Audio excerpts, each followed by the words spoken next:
Good evening. Welcome to our first full In the Paint of the 2013-2014 high school hoop season. Ross, I'm starting to think Mother Nature is not a big fan of basketball right now. Doesn't seem like it, does it? For the second week in a row, it looked like our entire Friday night was in jeopardy. We did get the games in tonight. Travel wasn't always easy at times, but the entire Sports 10 crew braved the elements safely, and we got 14 games And we have a great crew out there. We'll start the show with a big WIC showdown between Northview and West Vigo. These programs seem to always play competitive games. 4 of their last 6 matchups have been decided by 7 points or less. So with this year's game be close, let's head out to the Green Dome for all the action. Christian Ellis scores off the inbounds play. Big game for the Northview senior. He had a career-high 15 points. Ellis with a nice post feed. Jim Mace banks in 2. Mace had 12 boards in the game.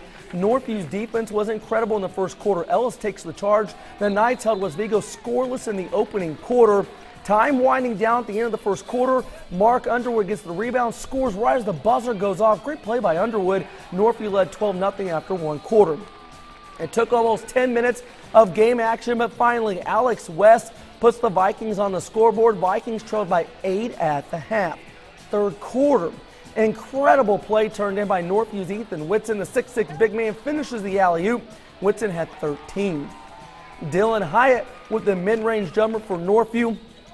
Knights would build a 13-point lead in the second half. Game over, right?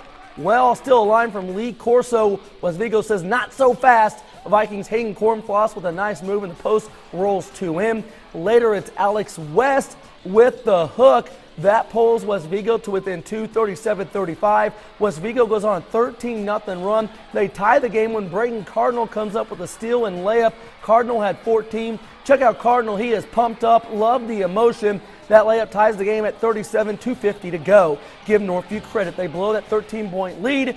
But next trip up the court, Whitson gives the Knights the lead for good with the and one. Northview goes on to win 46-39. The Knights in the game on an impressive 9-2 run. Northview and West Vigo also met in girls hoops action late third quarter. This game was close until Northview goes on a 6-0 run. The shot by Brittany Fagg puts the Lady Knights up 26-20. Fourth quarter, Lady Vikings Alexis Elkins, great post position. She kisses 2 off the glass for West Vigo. Check out Michaela Rowan on this play. The Northview forward comes flying in for one of her 6 boards in the game. She scores on the putback and is fouled. She had 12 points. Northview goes on to beat West Vigo and pick up a big WIC road win, 40-30.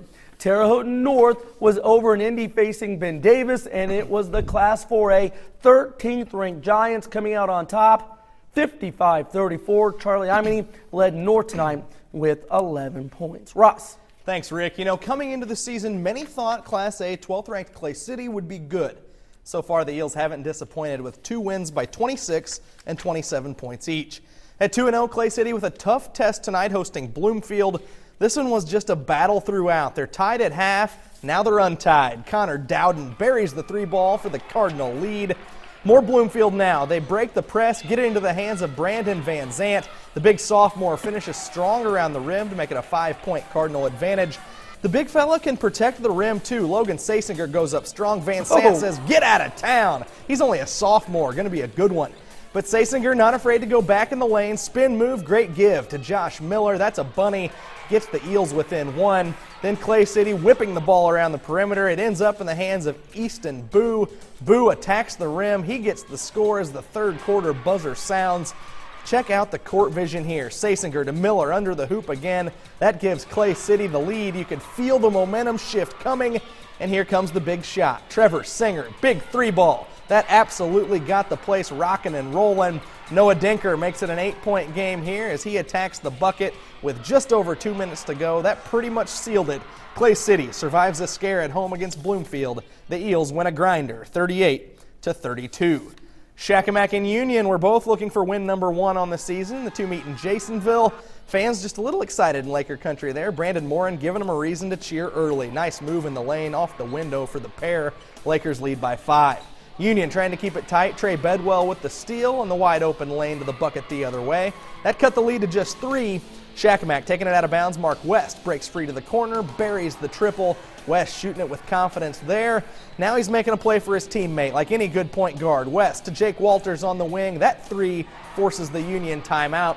Shakamak picks up win number 1 on the season. They beat Union 58-41. Time to take a timeout, but we've still got to check in Knox County and over in Illinois. Plus, we have some Park and Putnam County action that's coming to you right after the break when In the Paint returns.